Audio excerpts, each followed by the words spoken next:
Warning, what you are about to hear is two guys talking completely unfiltered. Cut. What are you doing? We don't do disclaimers. The show's called Totally Unprofessional for a reason. I'll see what you did. You're wasting our intro time. Yeah. Start the show.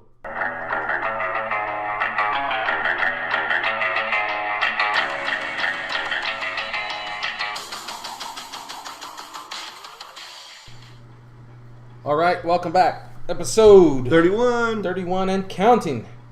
We go first week of NFL preseason in the books. I liked hearing all the Cowboy fans. Dak Prescott, the second coming of Troy Aikman. Hey, bastards, it's preseason. Even the Raiders look good, okay? Hey. Come on now. No, that wasn't. Hey, if you want to trade jabs, that wasn't a sarcastic remark. They looked good. Their first teams looked good. Defense is not a surprise. Nate Allen.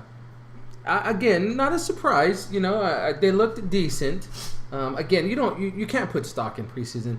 One, I know the pros say they go hard, but I have to think that the starters, they go out there trying to be more careful than they are full go. So, to me, it's just simulated reps is all it is. I mean, then you have a lot of these teams that actually bring in another team to their camp and they practice for 3 or 4 days together, you know? So Cincinnati had Minnesota in town. Of course, that's a Mike Zimmer, Marvin Lewis connection. L.A. had Dallas there for a couple of days. The Oxnard in L.A. They played each other for a couple of days, you know? More. Do you think that with the preseason, obviously because it's not taken as serious, it's a good thing for rookies and people that they've brought in to the camp and invited to camp? Yeah. Do you think that they should cut it in half and add 2 more regular season games? No, I think it's perfect. It gives you a good amount of time to, one, get your starters going to see where everybody's at physically. But 2, and most importantly, we both know that the teams that end up winning the Super Bowl are the teams with some amount of depth. You know, they got to be able to survive those dog days where the stars are not having their best days, where the injuries come in, players get suspended. But see, that's the thing, though. I think that if you eliminate 2 games, then you have and it makes, from a casual fan's perspective, it makes the game more interesting to watch. They're not going to turn it off after the first series or change the channel because girlfriends and people are like, these games don't matter. The starters aren't even playing. Granted, if you're a diehard hardcore fan, you want to see what the depth chart looks like, so you'll watch. To the casual fan, no, you're right. I think 2 more regular season games would make sense, but I think saving injuries though too. Like if you let them play, like let's say your starters play for a whole quarter, then you have your backup play the second quarter, and then you have whoever else you need to see gets a whole half.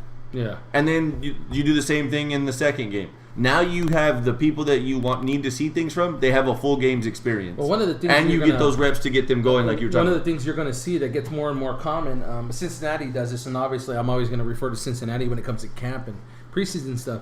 They'll actually mix some of their rookies and late rounders in with the starting team to see if they can handle the pressure of that first team NFL experience. Like in practice or in games? No, and I mean in games. We had Fisher and Obadiah, whatever his name was, actually playing tackle with the first unit for a couple of series the other day. Right. You know, Whitworth stepped out, Fisher stepped in, Obadiah stepped in, and all of a sudden we've got what I would call our 2 future tackles on the edges, looking to see what they look like against the first team pass rush. So, again, me personally, I'm a little more than a casual fan, I would say. I just think that it means so much to see what those rookies, those second-year guys, those deep draft guys look like, you know. A lot of times those late drafts, they're taking gambles on some of the smaller school players. So it gives them the time. If you add 2 more games to the NFL season, I don't want to say it's long. I could definitely do with another 2 or 3 weeks of football. But you wouldn't. You start at the same time. You're just starting the regular season 2 weeks sooner. Yeah, but you're getting 2 more relevant games, though. Yeah. It's a little different, and I'm sure the players would say, man, 17 weeks is already a long time. But then you're talking of basketball players who go 80-something games. Baseball, 162. Yeah, I mean, and, you know, you got more travel. And you're playing once a week in football. You're not playing 4 times a week plus travel. And that's what the big argument is always going to be, is that the time that these guys spend away, and it's all the pro athletes, you know, they'll be the first to tell you it's not just in-season stuff that takes time. That off-season does too. So And it's not like your typical job where you get up, you go to work, and you come home and you're done. I'm sure these guys spend hours at home, watching film, maybe doing extra things. If you want to get, it's just like life. If you want to get ahead, you got to put in more work. Yeah. And I bet some of these guys put in some long hours for it. So definitely. Me, I think 17 is a good mix. You get 1 week off. You can flow your way through it, and you go from there. See, I just think that I wouldn't say I'm a casual fan, but I'd say I'm in between a hardcore and a casual fan, where I'm not the type of dude that'll sit there and be glued to my computer or television in the 7th round of the draft. I'm also not the dude that wants to watch the 4th quarter of a preseason game knowing that nobody that I give a shit about is on there. I'm much rather, like I could tell you the stats, I could tell you the players, like I'll do my homework on my team and who they're playing and stuff like that. But outside of that, like on the regular, to me, it makes sense that you're saving injury for non-relevant games. Okay. Because that's the thing that everybody wants to argue about is, they played preseason and they got hurt. We talked about this right before we hit the record button here. Jared Goff and Carson Wentz. Yeah. Both of these two rookies who are the headliners out of this draft class, both hurt. Yeah. Fractured ribs and a sore shoulder because Goff wound up landing on his shoulder off of a shot that put him on his non-throwing shoulder. Okay, that happens right out the gate in week 1 of the preseason. Does that give you time to heal because it's the preseason? Yeah, but now you just missed out on all these reps. Yeah. There were 2 other guys that got hurt. They're talking about, so you got Billings in Cincinnati. Yes. Their Baylor defensive tackle, meniscus tear. Ooh. Okay. You're also talking about Saints first rounder Sheldon Rankins. Is he the one that broken leg? Yeah. I mean, preseason stuff. Billings was a practice one, and Rankins is a practice injury. So it's not like you can really say that would have never happened if we didn't have preseason because there were practices. But again, I mean, you're just some guys are more prone to injury than others. Some guys are just unlucky. I think though that like when the NFL has it right with the 3-year rule or 2-year rule, whatever. That was one of the best rule changes they made. Like I think they have that right, but I think that they need to have more players ready of baptism by fire. Yeah. Because they have so many players and injuries do occur and guys do need rest. Yeah. They only get to keep 53 when the season starts. And 22 are starters, So half of their crew is on the field starting the entire time. Okay, well, if you're going to do that, then why not have the starters practice, have them play a quarter, and then have the rest of the guys play the entire time. Yeah. Because that way, it gets those guys back into football and game speed and stuff like that. And then now, bam, we're in the season. Yeah. And if you're a guy who has a good showing, then like you said that Marvin Lewis does, mixes them in. You find places for them to get in. Basketball, I understand. There's only 12 guys, and some of these guys don't know the system. They're 1 year out of college, one and done, and they come out and you go, I want this guy to develop, but he's not ready yet. Yeah. Football, you got 3 years in college. And then you come out there, and if you're a quarterback that's a backup, you're going to sit with a clipboard for a couple years. Yeah. If you're a positional player outside of that, you're going to get some looks. Yeah. So why not have it be at the maximum capacity of game speed? Let's find out how big of a deer in the headlights look these guys get right out the gate. Because sometimes I feel like sometimes guys get backed off because they're like, oh, I made a mistake, and it's but it's the preseason and it's fine and it's not a big deal. Whereas, okay, well, if the game means something, you're going to work harder. And then you weed out these guys that aren't able to play because obviously you were drafted or asked to come there. So you're some type of athlete. But you weed out the guys that you feel like don't fit on your team or that work ethic or your motto or slogan, whatever it is for your program that you're running on that organization's team. Yeah. And I think that goes a long way. Whereas some of these guys come in and it's like, oh, it's preseason. Like, especially veterans. Yeah. It's preseason. I don't care. And then they come out with a flat start and then you're like, what happened? Well, they didn't give a shit because it was preseason. Yeah, one of the first Hard Knocks they recorded was the Baltimore Ravens, and Saragusa was one of the ones they interviewed a lot in that. And he used to say, man, I can't stand preseason. I wish we could just get busy playing games.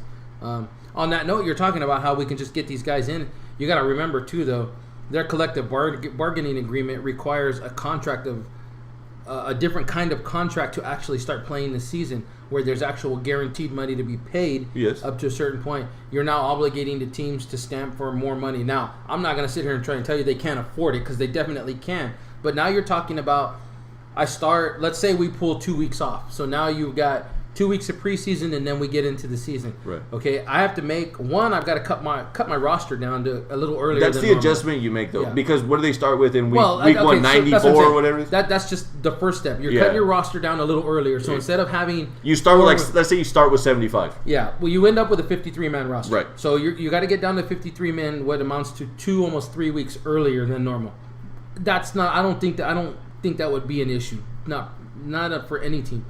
Second, you're talking about the contract, which is probably the bigger issue in the teams and the NFL's eyes, because now, instead of being on the hook for 4 weeks of preseason pay and then possibly signing him to the active 53-man roster or practice squad team, you're going to obligate yourself to once go, okay, now I have to make a decision now. I've seen him 6 of the 8 quarters in the preseason, and I think he can do this, but he may have problems with this kind, and we won't see this team till week 2 or 3. So you got to sign him week 1 now, which is 2 weeks earlier than normal. Let's say we get to week 3, which would have been week 1 in the regular season. Now I've seen him, and now I know he ain't going to make it. That 2 weeks made all the difference. I still have to pay him whatever the minimum. I don't know what the minimum contract term is. I would imagine it's 1 year. What the baseline is. Yeah, what the baseline. I'm not sure what the term limit is, but I mean, you're obligating the team to take care of them for that long, whether or not. I disagree though. Like, why can't you start training camp earlier if you're cutting 2 weeks off?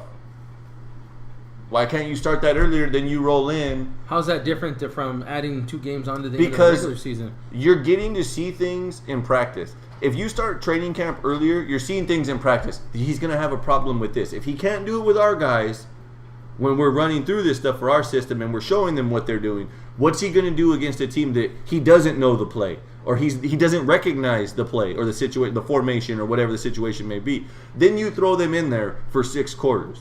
By that point, you should have an answer. You think that's at the time? Pro level, yes. And especially all these coaches, there's not a coach that doesn't have, even if you're a first-year coach, you have knowledge in your staff somewhere. Okay. To back that up to go, I can make a fair assessment of this. There's guys that get paid to just do that. Make assessments. Scouts who scout these guys in college that know their weaknesses, know their strengths, know how they fit in your system, know where they're going to be exposed. Yeah. That's their job. Yeah. So if you start training camp a couple weeks earlier and cut 2 preseason games off, in my opinion, that should be enough time. And if you're starting that training camp sooner before you get to those games, so you're getting more practice time, you're getting more reps in practice. I'm not saying stop the scrimmage thing where you bring in another team. Go for it. Have fun at that, because it's very rare that you hear a guy get hurt in a scrimmage game with 2 teams. Sure. So go ahead and have as many simulated scrimmage games as you would like during that time. But when it comes down to those 2 weeks of preseason games, you should know that it's time to either fish or cut bait. Yeah. Problem 3. You extend training camp. You've just eaten up some of the players off season. They've already got OTAs, voluntaries, rookie OTAs, veteran OTAs.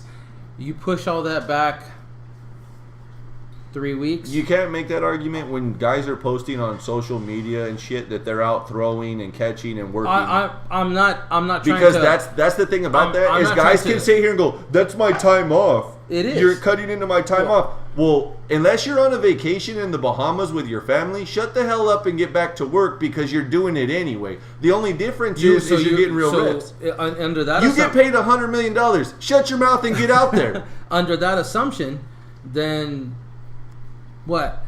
They can't pick up a ball when they're not in season? No, that's not what I'm saying. If you're showing people you're putting in the work, then don't bitch about having to come in and do the work. But that's a different kind of work than in-season work. No, you're trying to get better. You're trying to make sure that you are ahead of the curve. Like you said, getting ahead. That intensity is different.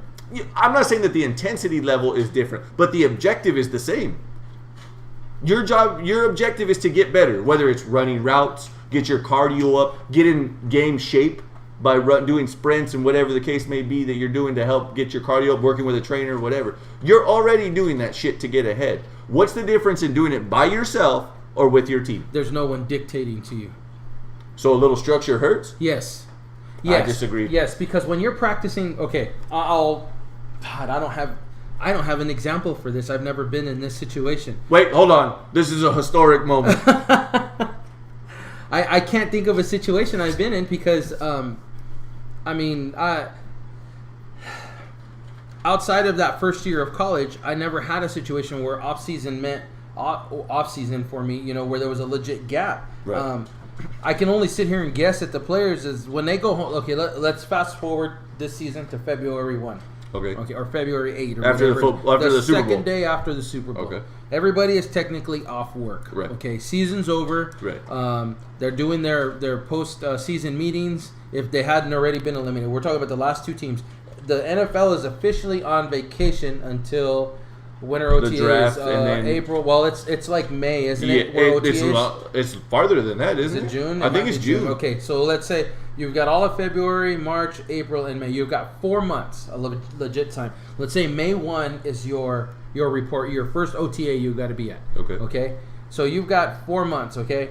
You're going to take a couple weeks off. You're going to go home. You're going to remind yourself you're married, you got kids. You're going to go back and get into the swing of the family things. Right. Some guys will get a little deeper into that than others. Right. Okay? But I think we could agree that almost every pro goes home and says, okay, I'm going to exhale a little bit, and then I got to get back to work. Got to decompress. I got to start putting in some work because my team fell short, and I think I could help a little more. Right. We think they all say. I think they assess their weaknesses and try to make them their strengths. They all say that. So everybody gets back up and goes to work. Okay. Okay, so we go through all of February. March comes around. Okay, I need to start working because I don't need them to think they need to drop somebody to replace me. Okay. So they're working out. They're putting work in. They're getting up in the morning. They're doing their family thing, and then they're going. And let's say that it's a lineman, and he's going. He's hitting the weights. He's working on his footwork. He puts in maybe 5 hours, and then he comes home and he can play daddy for the rest of the day. Okay. Play daddy and husband. All right. He gets up and he repeats that regiment until June. Okay. June 1 comes and he says, fuck, now I got to go to practice. Now he shows up to OTAs, okay? It's not... And let's be real here. How serious of an intensity is OTAs? It's not, but there's a... Okay, when you show up for camp, you are living there. Yeah. You are separated. I've heard that some camps, they allow the family to come in on the weekend for one day or one evening or something like that. So what I'm saying is it's a different level of commitment when you start practicing at that level. Right. Okay?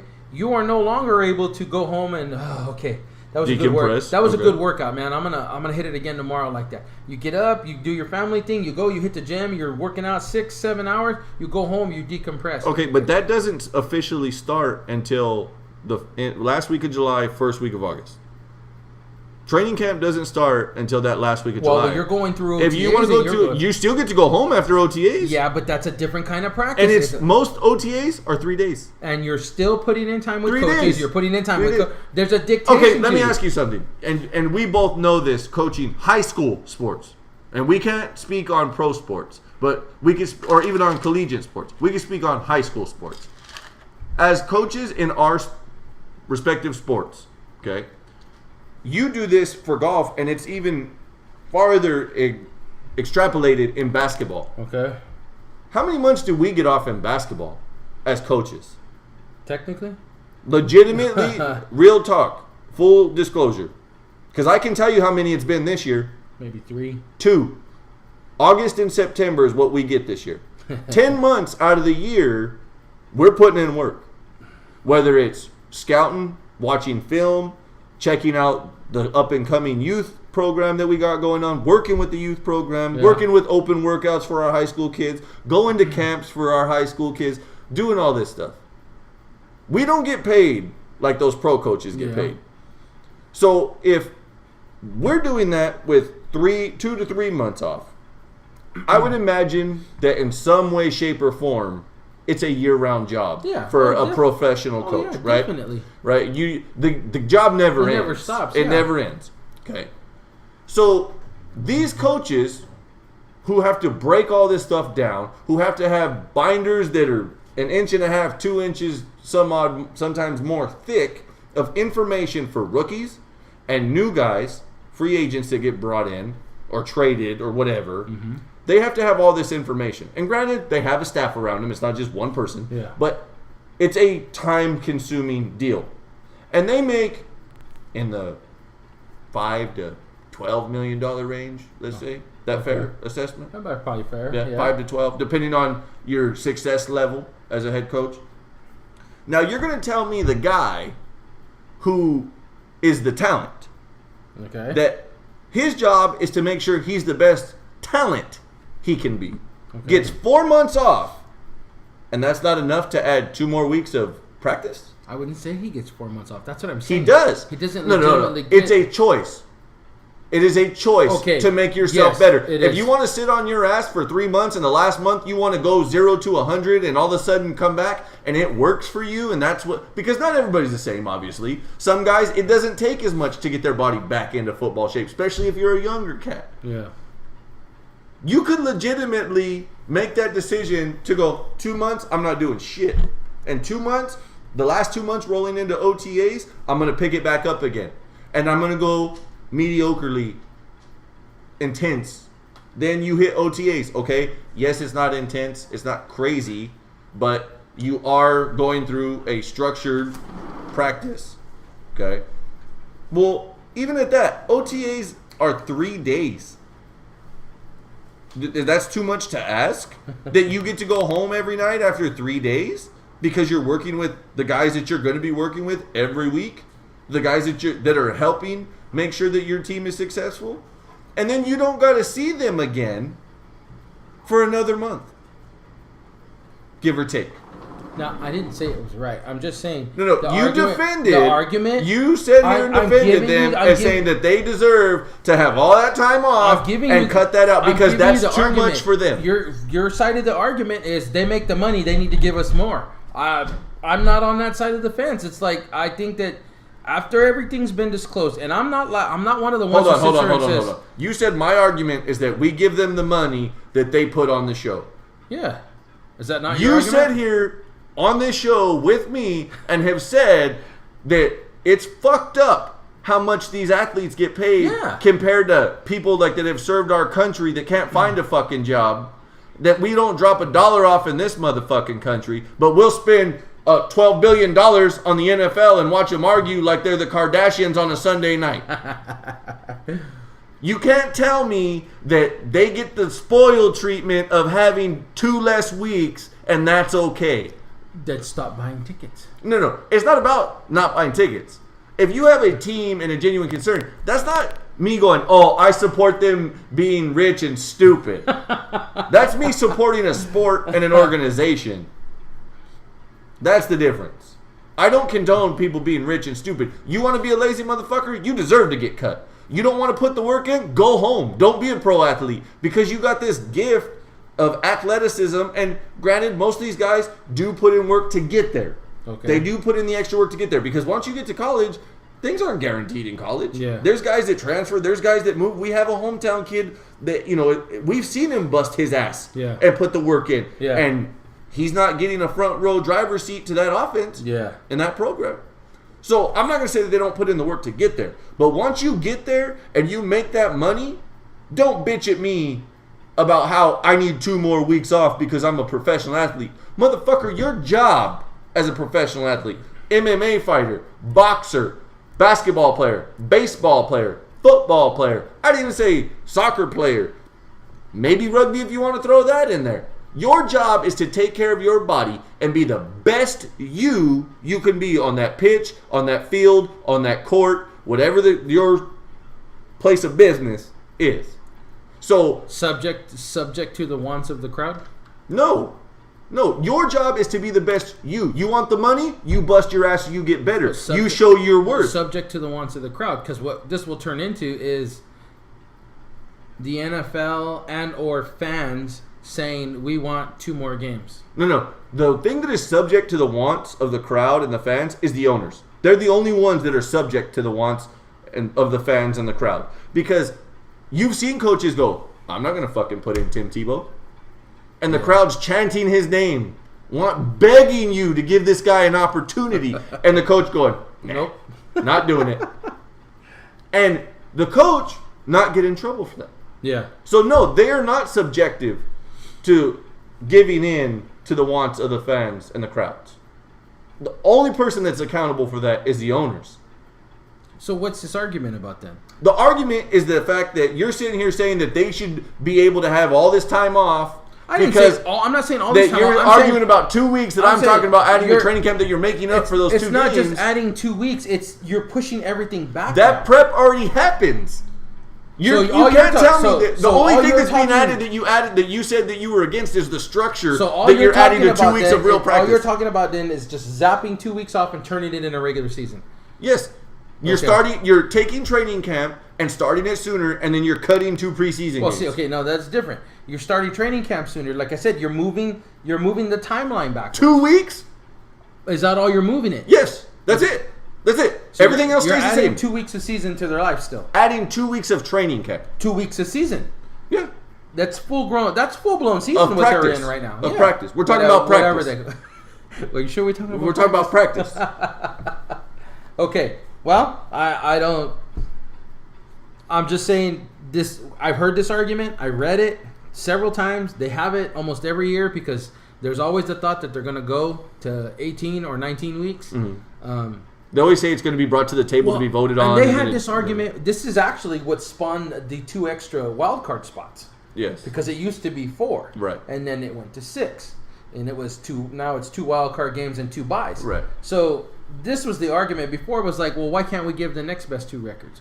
Well, when you run into situations like we've had it a couple of times where there's a 10-6 team on the outside looking in. Right. You know? See, that begs... I heard something today. I was listening to a show and they were talking, and it was in a different sport, but it brought up an interesting point, and you could kind of give me your take on this. Why do we have divisions and conferences? Why?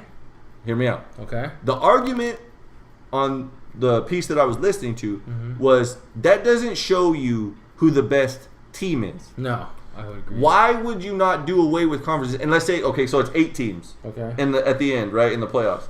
Why are you not taking the top 8 teams, period? Doesn't matter the conference. Doesn't matter the divisions. So the seeding is just whoever has the best record, you're number 1. Whoever has the 8th best record, you're number 8. You're talking March Madness. Similar to, yes. Okay. And the argument was in the NBA of why aren't you taking the top 16 teams and doing that same thing? Because and the argument was that people don't cheer for the East or the West, or in the NFL, the NFC or the AFC. Yeah. You're cheering for your team. Yeah. So if your team's out, you're not going, I hope the East wins, or I hope the West wins. So why not? And then the argument also was, you're finding out who the best in the East is and the best in the West is, or the best in the NFC and the best in the AFC is. You're not finding out who the best is. Especially in football, where you're one and done. It's different. Because in baseball and basketball, you could have a bad night and it's okay because you could get it back. Yeah. In a best of 7. Football, it's one and done. Do you think that makes sense with it being that way, that it's one game and you either show up or you're gone? To do something like that, to go, hey, it's the top 8 teams in the league, not in your division or conference, in the league. Under that thought process, was that 7 and 9, or no, that 8 and 8 Giants team the best team in the league, or did they just have the best 4-game run in their life? I would say that there was some luck and it was a run. But that being said, is that more for the story, or is that more for the fact that there were teams that had a better record than them that didn't get the opportunity? Because in their division, they were on the outside looking in. Well, think of the 7 and 9 Seattle team that ended up making the playoffs and won a first-round game that year, or a couple of years ago. You're talking about the one where Lynch ran the Saints into the... Yeah, I mean, it's kind of... It's the same thought, is that, okay, are we getting the best teams in the playoffs? No, you're probably not every year. Right. You know, there have been teams 10-6, 11-5 on the outside looking in. Right. I think you go to divisions because it creates competition within competition. Mm-hmm. You know, you've got to win this group to get a chance but does to win it the make, next group. In doing away with divisions and conferences, doesn't it make games week by week that much more important? I think it takes away from the drama. No, I'm not saying that. Like, that's what I just said about that. Are we talking about a story, Or are we talking about competition? Because if you want a Cinderella story, that's exactly what you're asking. Yeah. An 8-8 team being that team that makes the run, and how could they beat Tom Brady and the Patriots? 18-0. Yeah, I mean, yeah, that's a Cinderella story, which is great for the media and great for TV to put out. Yeah. But in realistic competition, I guarantee you there were teams or guys on teams sitting at home going, we could have fucking beat them.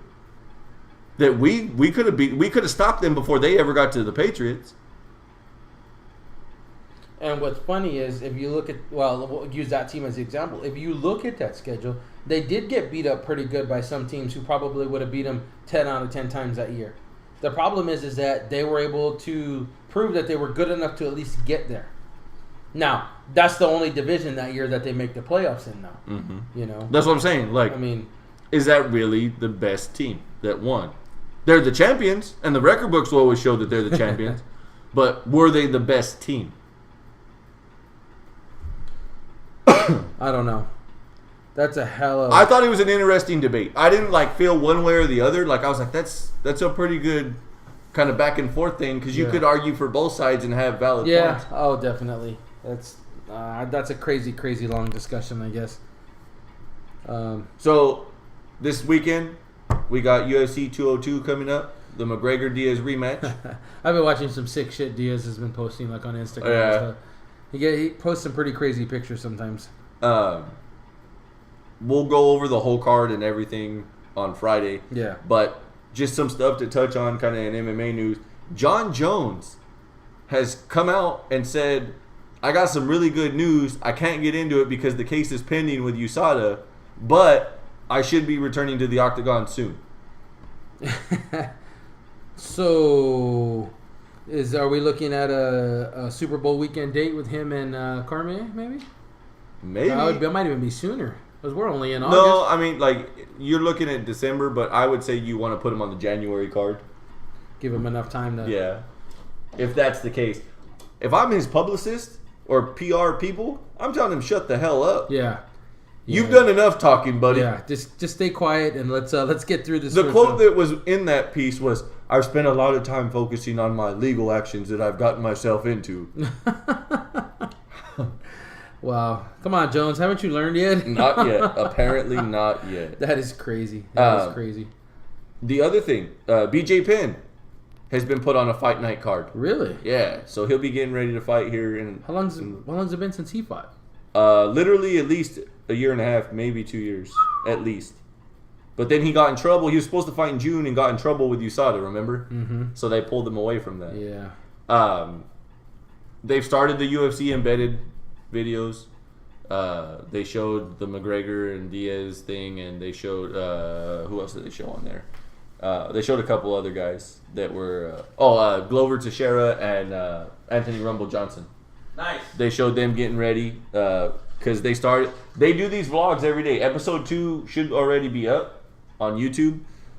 They do these things, and I love them. They're 8 to 10 minutes long. They're just enough to hold you over for a day, and they do it all the way leading into the actual fight. They cover the behind the scenes of the weigh-ins and everything else. So it's cool. I definitely think that it was a smart idea by the UFC to go ahead and do that. Ronda Rousey. Pictures have arisen of Ronda Rousey looking like she's somewhere near 200 pounds. Woo! And not fat either. Thick?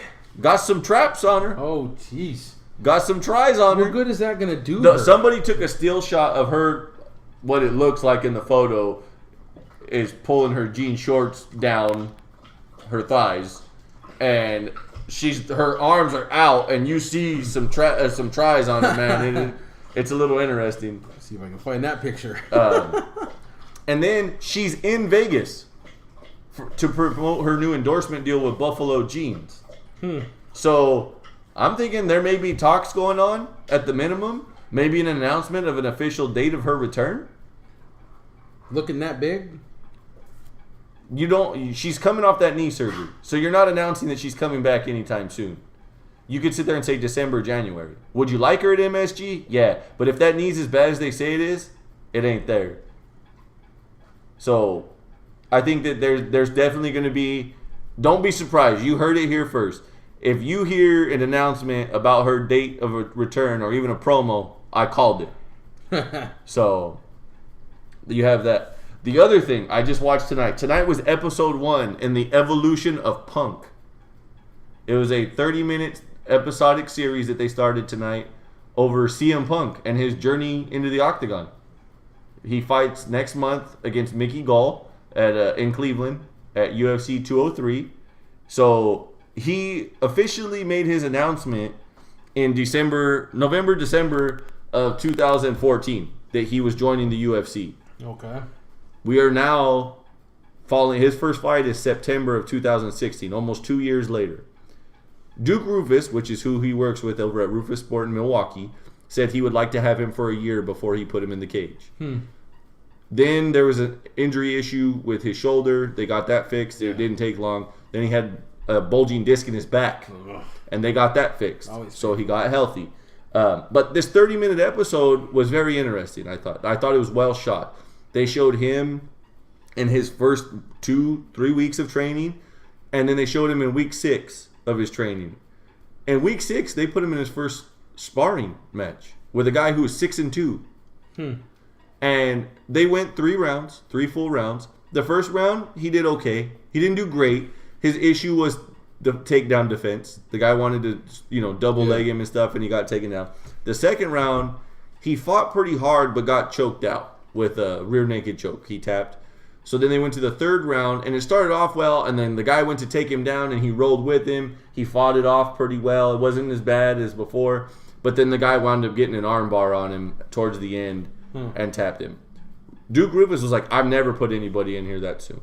But, I was glad I did. Yeah. The one guy, and I don't know if this was edited that way or if this was like a real thing that like this guy works with him the majority of the time. Do you know who fights out of Duke Rufus Sport? Who's their major player that they were like, this is our guy? No. Anthony Pettis.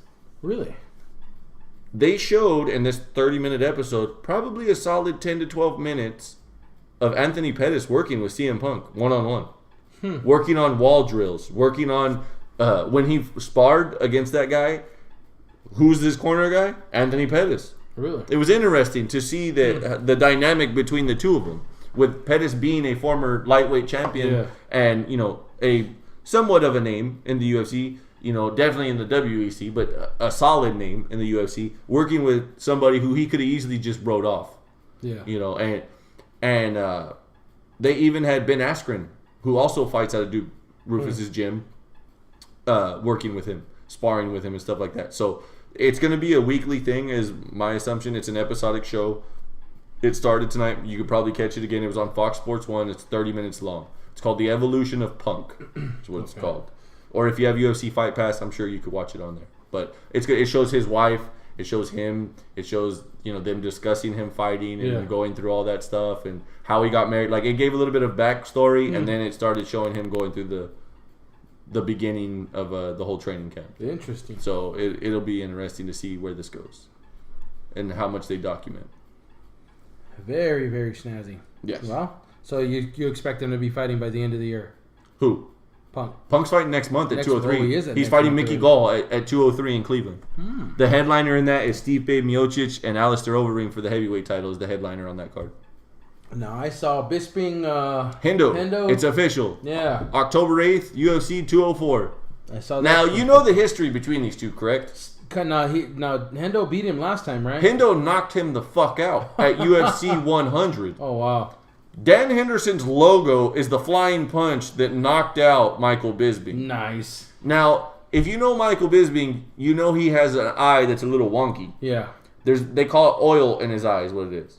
That came from the extra shot that Dan Henderson threw once he was on the ground. Oh. Yeah. Oh. If you watch it back, you can look at it on YouTube. They have it on there. It's like a 30-second clip where he's out cold. When he hits him with the Superman punch, he's out. With the straight punch, he's out. But he's laid out on the ground, and he straight up Superman punches him in the face on the way to the ground. And they asked him about it afterwards. He's like, normally I don't do that, but he wouldn't shut the hell up. So Bisping will actually be looking for this one. Yeah, so this is a bit of a revenge fight. Huh. Now, how much better is Bisping now than he was back then? Well, you're talking, years difference. Hendo's older. Bisping's been around a minute. But I don't know. I mean, I hope it's a good fight, but you see the power that Bisping had with Rockhold, but that was somebody who took him for granted. We watched Hendo and Hector Lombard, and Hendo was in some tight spots and hung around and then dropped that elbow to the side of the ear, and that was a wrap on Hector Lombard. Yeah. Like coma, put you to sleep. So if I had to make a pick right now without seeing any of their training before October, my money is on Hendo winning. I got the challenger in this one. Huh. Wow. Not even one title defense, huh? He's an Olympic champion wrestler. He's an NCAA accoladed wrestler. And he has the power to shut people down. Yeah. Bisping is more of a strategic fighter where he'll go decision. He's not a finisher per se. Mm-hmm. The fight's in England, which is where Michael Bisping's undefeated. Yeah. But I just don't see him winning. But which is going to be interesting because Hendo has said win, lose, or draw, he's out. That's a wrap. He's retired. He's done, huh? So it'll be interesting to see what happens if Bisping loses because then that vacates the title. Yeah. Tyrone Woodley, did you see his headline? I did not see that one. He posted the actual text messages between him and GSP. Really? Yes. Saying that they would like to put on a fight and break the bank and blah, blah, blah. GSP said, let's do it. I'm down. Shortly thereafter, Dana White says, you're fighting Wonderboy Thompson.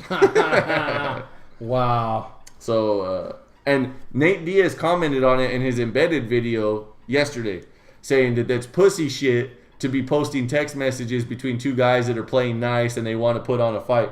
Hey, if you want to say that behind closed doors, say whatever you want. But when you get on TV or when you get out in front of a microphone, you better be talking about knocking this guy's fucking head off because that's what sells a fight. Yeah, no kidding.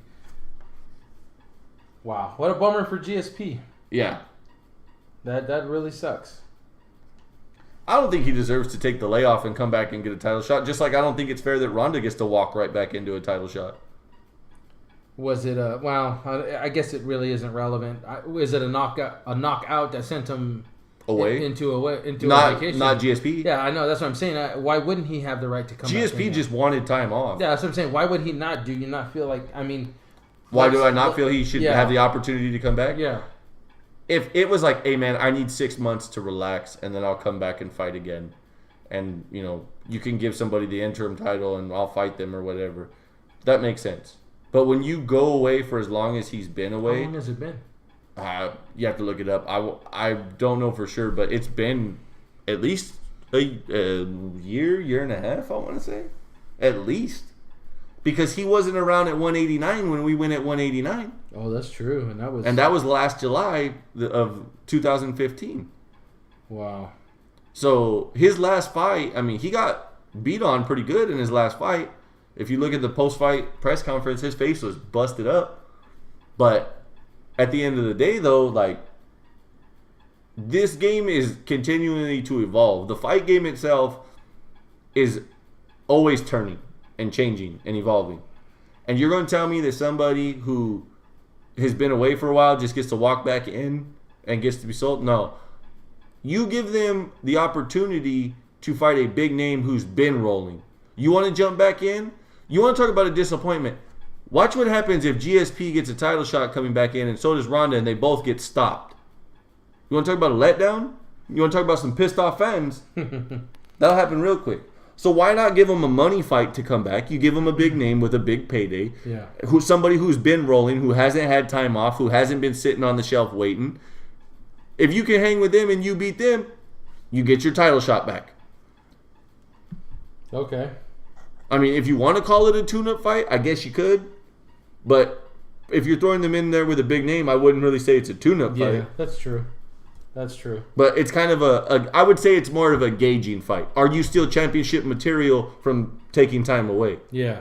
Yeah, they got to, like you said, it's an evolving sport, so you really got to see if we can keep up with these younger cats now. Yeah. I mean, I would like to see Ronda come back and fight Holly, and if she smokes Holly, you give her Amanda. Because we know she can beat Misha. Yeah. She's done it 3 damn times. Yeah. Or twice, whatever it is. You beat Holly in significant fashion, you get Amanda. You don't beat Holly, Holly beats you. Well, now Holly just took another step closer to getting her title shot back. Yeah. That division's going to be a freaking carousel circle for God knows how carousel? long. Man. That's going to be ridiculous. Well, we got what's some Olympics going on still. We are in week 1.5, I guess you could call it. The beginning of week 2. Beginning of the second full week. Michael Phelps finished out his career. That's what he says for now. Did you see his interview, though? No. Okay, you got to watch his interview. And the only reason I say you got to watch it, I was a little skeptical about him announcing his retirement, too. But if you listen to him, he has that Jerome Bettis feel to it. I'm on top. Funny, I'm leaving. Jerome Bettis. There was a headline about somebody saying don't wear Steelers stuff around him. Around Jerome Bettis? No, around Michael Phelps. Oh, I don't know. As if like he's a fan of somebody in their division or something. Oh, he might be. I don't know. It's always possible.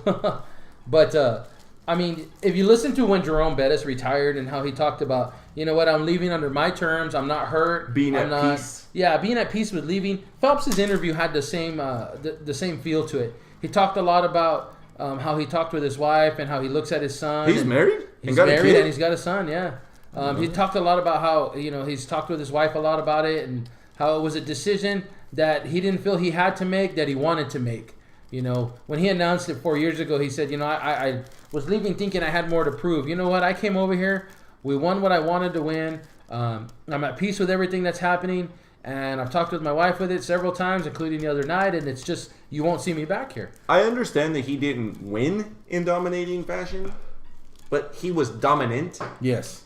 And you can literally look at that and go, what else do I got to do? Yeah. If Usain Bolt walked away, nobody would be like, where's he going? Yeah, well, he still got so much more to do. And I don't think he does. I mean, they were talking last night about, we'll get out, or I'll tell you a little bit, but like with Phelps, the guy's going to retire the greatest swimmer to ever swim in the Olympics, maybe ever from now on. I don't think there'll be another swimmer like Phelps. Does he have a dog in the fight to be the best Olympian ever? Yes, but you're also, that's going to bring Usain Bolt into this conversation too, though. But here's my argument for Phelps against that. Bolt does 2 events, the 100 and the 200, right? He does 4. He's ran 4 events. He does the 2 relays as well. Oh, but individual events. Okay, then you've got to. So you take away Phelps. What he runs? He does 2, right? 4 relays. 4 relays. Does, yeah. Okay, so you take away 4 relays. You're talking about 5 events now. Okay, so you take those out just individually. Phelps is untouchable. I wouldn't say untouchable. He only swept 2 Olympics. Untouchable in the fact that he doesn't do 1 or 2 events individually and say, those are the only ones I prepare for because I'm good. Because in a team thing, you're not swimming the same as you are individually. It's not all on you. Yeah. I get it. Yeah. And an individual thing, it's 100% you. Both the 100 meter, or is it 100 meters? Is that what it is? 100 meters, yeah. The 100 meters, I mean, the dude ran again where he ran under 10, like in the final. Yeah. That's phenomenal. Yeah. But you look at him, Michael Phelps, and you just go, this dude just doesn't lose. This guy doesn't do. And it's not 1 time. It's not 2 times. It's multiple times. Yeah. Over and over. I'll qualify whatever I need to, but when I get there, who's taking second? Yeah. You know what I mean? Well, they have a picture of him, and I forget that Australian. Yeah, the guy, how they're in mid-stroke, and he looks at him. One's looking, the other one's not. I mean, the quote's gone around that winners look at the finish line and losers look at the winners. Yeah. It's just I wouldn't. You can't have a real strong argument against Phelps. You can't. And the only reason I say Usain Bolt is because you're talking about on his realm. You're talking about a guy who's done something that's never been done and win 100 meters 3 Olympics in a row. It's nice to see, on a side note, it's nice to see a female Jamaican runner win a medal too. Yeah. Did you see the record she broke? No. Okay, so the female 100-meter sprinter, I forget her name. I wish I could remember. But she broke Florence Griffin Joyner's record from 1988 in Seoul. I saw that race. I remember that race. Flojo, fastest woman ever. Her 200-meter fell. How old were you that Olympics? I was 11. I remember that. It was one of my favorite Olympics because I was a big Carl Lewis fan, and because he was a long jumper and a sprinter, similar to what I did when I was in track and field. But I remember those Olympics, and when they announced, because I missed the women's 100-meter final, when they announced that she had broken the world record in 100-meter, I said, she broke Flojo's record, and I looked at it, I was like, whoa, that's crazy. I mean, that record had been around for a long time. We'll talk about another record that got broken, but Yeah, the only real argument you're going to be able to put up is Usain Bolt, and it's because he's dominated that event the way he has consistently. The guy's 30 years old.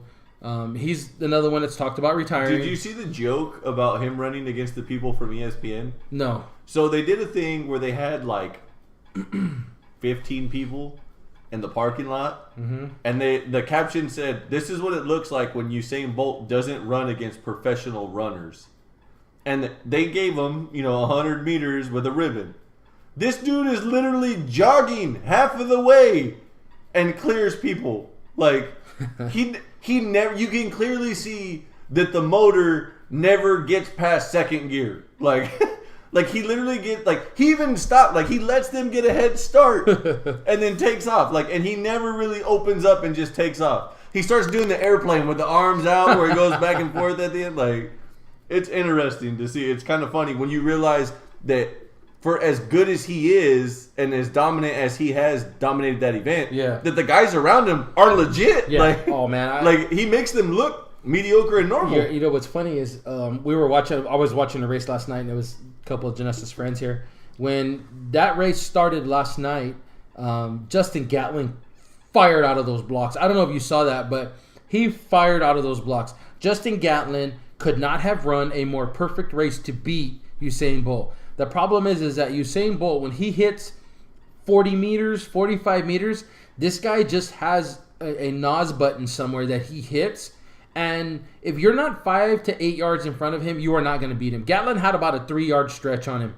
And Usain closed it and beat him by 1.5 yards or 2 yards inside of 50 meters.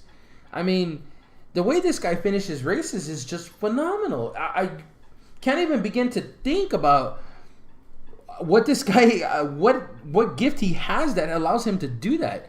He's got stride, but he's also got power. It was crazy.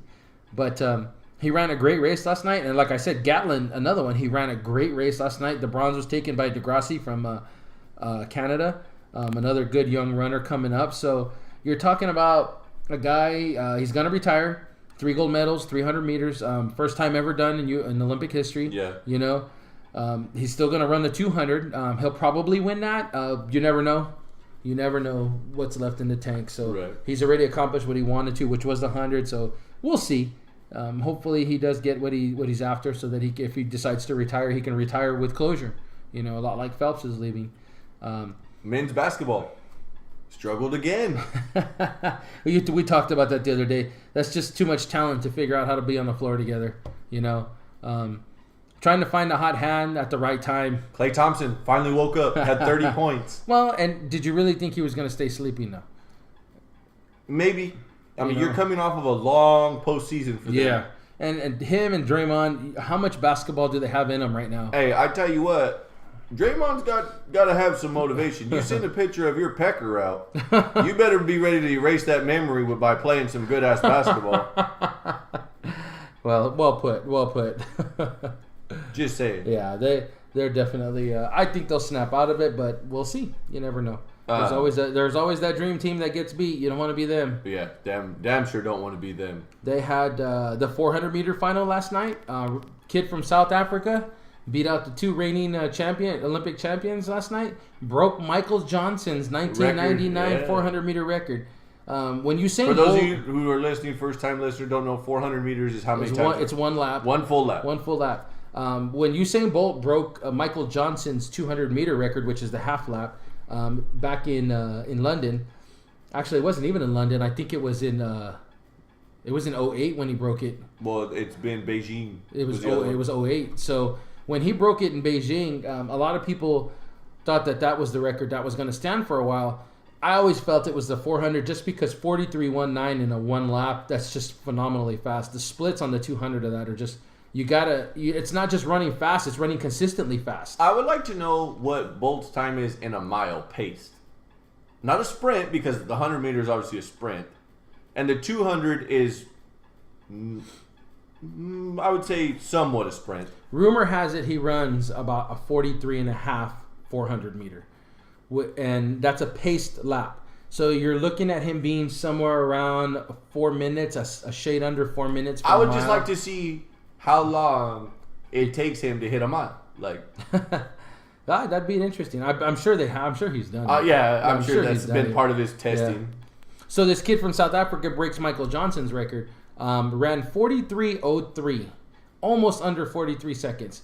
This kid ran a 20.5 second split on his first 200. His first half lap was 20.5. Just so you get an understanding of how fast that is, that's fast enough to qualify for the Olympics. Okay, so his first 200 was just as fast as some of the guys will run in the 200 coming up. Yeah. But most of the guys will be between about 19.9 and 21. That's an average time for qualifying or for prelim times. This kid ran 20.5 in his first 200 and then finished it out with a 22.5, a little over 20. It's like a 22.8 back 200 to finish out the race. He was running in lane 8. For those of you that don't know, lane 8 is the one closest to the outside of the track. It's thought that you run more distance on that one. That's why you get a staggered Same start. thing they believe in racing, that if you get to the bottom of the track, you have a shorter distance to cover. The problem with being out there on lane 8 is that when the race actually starts, you have nobody in front of you. Yeah. So you're basically running against yourself until someone either comes into the picture or you just decide that you're going to run until you can't run no more, which is what it looked like this kid was doing. He took off. The lead he had coming around turn 3, I remember yelling, let's see if his lead holds, let's see if his lead holds. When he turned 4 onto the last straightaway, he had about a 3 or 4 yard lead, and I went, oh my God, he's going to peter out. He don't have nothing left. Then he opened it up. 43:03, just to give you an idea how fast that is. 43:19 has been standing since 99. Before that, I believe it was 43:6 was the next closest world record time. Michael Johnson did something that wasn't supposed to have ever been broken. This kid blew it out of the water, much like Usain Bolt blew his 200 out of the water. Michael Johnson was interviewed before the 400-meter final, and I remember he said, my record's not in danger today. This South African kid won the 2015 World Championships last year, beat LaShawn Merritt, and I can't remember that other guy's name. Forgive me. He beat them last year, had a poor showing in the prelims, but did get to the finals yesterday. Ran it out of lane 8, broke a world record. Never been done in Olympic history in lane 8. Well, you heard what the quote was today from Michael Johnson. Which one? You can have my record, but you'll never have this Johnson. No, I didn't hear that. I don't think that's a direct quote, but you never know. I did not hear that one, sorry. There was also a lady who's a skeet shooter and a trap shooter, double trap shooter. The one that's like your 6 consecutive or something? She's the first person to medal in 6 Olympics. Yeah, I saw that one. No recognition from sponsors because she's a pro Second Amendment girl. Yeah. Bunch of haters. Yeah, that's ridiculous. It's Olympic history and nobody wants to talk about it. How do you like that? Hey, I tell you what, credit to that lady. Don't piss her off. Yeah, no kidding. She ain't going to miss. Right? So she's aiming for the Johnson. You're in trouble. He'll set a new world record then, won't he? Oh, yeah. Women's 400-meter final, we were talking about it before we came on. Yeah. Allison Felix took the silver. She was favored to win. Guess how she gets beat? By a goal line dive. Gal took a dive at the finish line to beat her. Ends up beating her by about, I think it was like 6/100ths of a second. I had a question for you as we talked about this. Okay. That if you look at the photo, her knee is clearly down before the finish line. If we were playing football, is she down before her hand? Did her hand clear the line before her knee was down? That's what I want to know. That's a sorry way to win. I know she won. You say sorry, I say willing to do whatever it takes. You know what? I ran 100 one time in a junior Olympic final. I'll never forget this. When you get to finals, usually the races are so close that you're usually within 5/100ths of a second between five places. Yeah. It is so close. I mean, the difference between leaning and not leaning will usually win. Right. I remember one year we were at the Mineral King Bowl when it had first got its all weather, and we were running 100, and I was in the final. We come out, and I think I was sitting in second, and it wasn't by much. And all of a sudden, we're about a yard and a half from the finish line, and I see a head fly out in front of me. The guy in the lane to my right dived. He was good yard and a half behind me. Dove to second place. Knocked me down to third. And I remember looking and going, what the hell was that? And they're like, he dived past you. I was like, aren't we running? I mean, It was just crazy. If you're a purist in the sport, I could see why that would irritate you. But as somebody who looks at it's a competition, well, I'm here to win. Yeah, if that's what it takes at the end to get that little bit, you got to do what you got to do. It don't matter if you win by an inch or a mile. Winning's winning. Yeah. So, but yeah, Allison Felix will take a silver. We don't know if she'll be back, but she has not talked about retiring. So that's another long stay in the 400. This would have been her third or fourth one, if I remember right. So she's been a long time dominant of the 400 and the 200, but she didn't qualify for the 200 this year.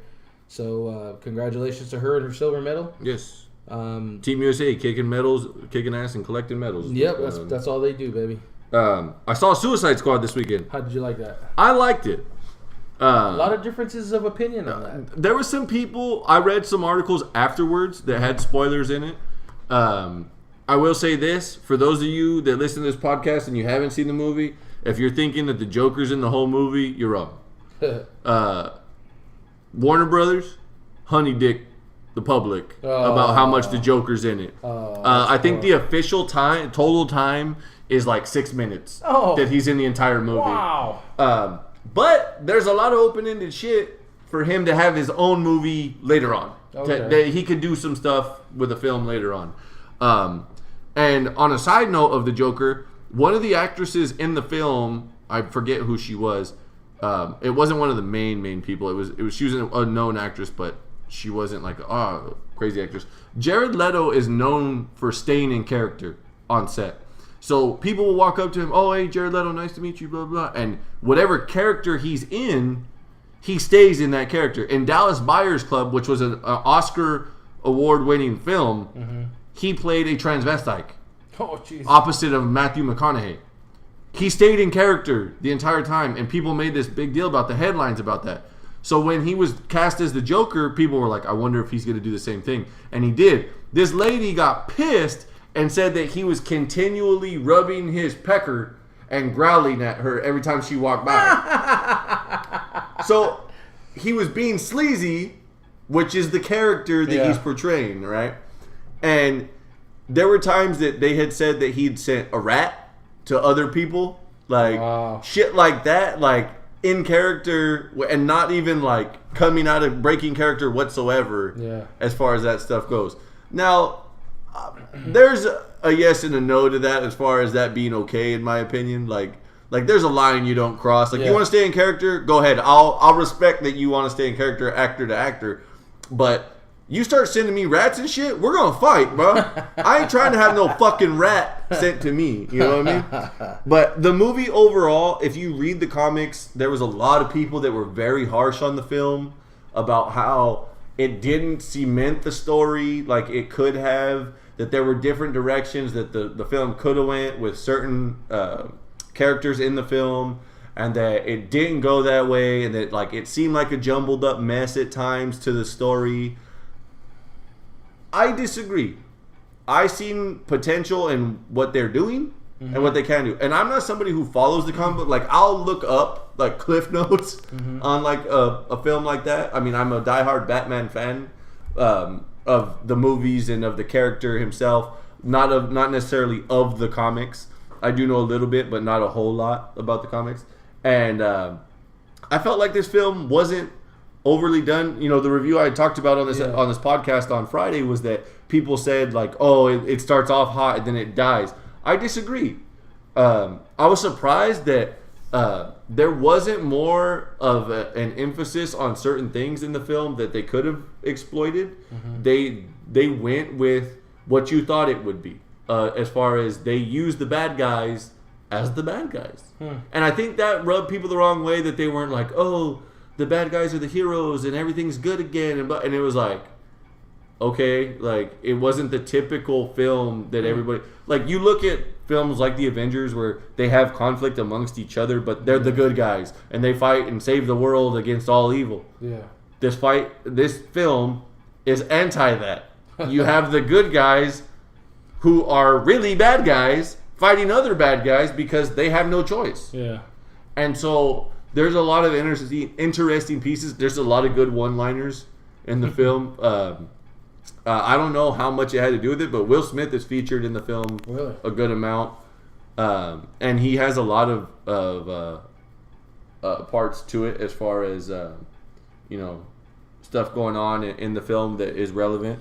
And they did a good job I felt of how they explained the history in each character. Mm-hmm. They did a good job of that. There is a character that is in the film that they didn't give a whole lot of history on, and then he just kind of appears. If you know who he is, Slipknot is the character, which is interesting. And then it has been quoted as saying that Jared Leto and other cast members said that they shot a whole lot more stuff with the Joker and Harley Quinn that got cut out of the movie. Oh, wow. So they said that there's a lot of stuff on the cutting room floor. And there's actually a lot of stuff like there's scenes from the trailers that are not in the film. Really? So, like, and it's like Joker stuff from like I said, Warner Brothers honey dicked some people about the Joker for sure. But his portrayal of the Joker, I thought was fine. I didn't see a problem with it. I didn't think it was like Oscar nominated worthy, like Heath Ledger, but it's not the same. Yeah. The context of the story is not the same. The person directing the film is not the same. You're looking at a completely different story. You're looking at a completely different situation. This film isn't the antagonist and the protagonist. This film is about a group of people who you have to get over all of them to the fans. That if you're a casual fan and don't know the comic books, the people have to know about all these people, and you have to take time for all these people.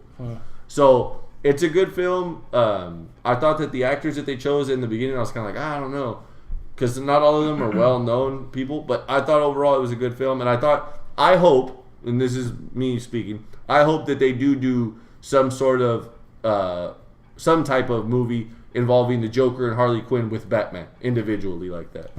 It would be people are gonna bitch because of the Dark Knight with Heath Ledger and Christian Bale. Yeah. But I think when you add the dynamic of Harley Quinn, that gives you some extra things to play with, and you can always throw in some Batman stuff here and there of other villains that come into play. And people bitched about the non-traditional look, the tattoos. Harley Quinn has tattoos.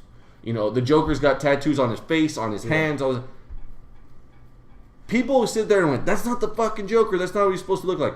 It is a common, more modern take on what people look like, how they act, and what this is. It's not a portrayal of, like if you look at the Joker with Heath Ledger, he wore a suit. It wasn't a tuxedo like the original Joker. It was just a suit. The face paint and the makeup, it wasn't caked on like it was with Jack. It was just faded in there. Yeah. And the green hair, it wasn't bright green. It was faded into his curly green. Well, Jared Leto, what's the hip trend right now? You either have a man bun or you have what? Slick back hair. They gave him the slick back hair. Tattoos are a thing that are no longer taboo in society. They gave him the tattoos. Yeah. There was a lot of things in that film that people, I think, mistook as disrespectful to the origins of these characters, where it was like they were just trying to put a modern twist on what's going on. And I can respect that. I thought by and large it was a good film. If I had to give it a grade, I'd give it a solid B. I thought like I said, there were some parts that I thought they could have cut and like got rid of, so it wasn't dragged out as much, where they could have done some other things. But definitely some good storyline points where you're like, shit, this is not a necessarily a feel-good movie. So it was pretty good. I liked it. Good deal. I'll probably try to go watch that this weekend, I think. Yeah, it's definitely worth it. It's a thought. Emmanuel's mentioned it, so. For sure. All right, well, it's Monday. It's about that time. It's about that time. Oh, we don't got to pay bills. No, we don't. We don't. So, don't forget to hit us up on YouTube or Podbean. If you're listening to us on Podbean, we have a YouTube channel. You can become a subscriber. It'll automatically let you know when it's ready to go. It's on Totally Unprofessional Podcast is the YouTube channel. If you're listening to us on YouTube, you can find us on Podbean. The link is in our Instagram bio at totally_unprofessional on Podbean. Drop us a comment, give us a shout out, share the stuff, share the videos, share the downloads, share the likes, all that good stuff. So that way, spread the word. And if you have something that you want to hear us talk about, you want to hear us get in depth about something, feel free to let us know. we're more than open to talking about just about anything. Shout it out. If you haven't heard, we do talk about anything. And in the beginning, I know a lot of people were kind of like, man, they agree a lot. I heard a lot of that, the whispers of the people that let me know about it, that they were kind of like, hey, man, you guys get along a lot about, like, you have similar views. Yeah, we do. But there's things that he goes left and I go right on, too. And you've heard some of that here the last couple weeks, as today again with the NFL and the training camp thing.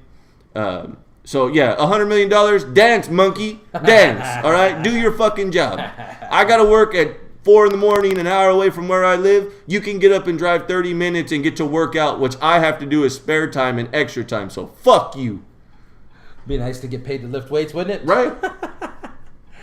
All right, well, this has been episode 31. Oh, and you know what? Hey, at some point, we got to find time to get the mayor of Woodlake on this show. You know what? He keeps being a little bond and saying he's busy. So if you happen to listen to this one, Louis, we're inviting the mayor of Woodlake over. Oh, an open invitation. And we're not even going to make you bring Super Taco. Yeah, you don't got to make our dreams come true. We all know Manuel loves that chorizo. All right. This has been the Monday edition, episode number 31. I'm Justin. I'm Manuel. And we've been Totally Unprofessional.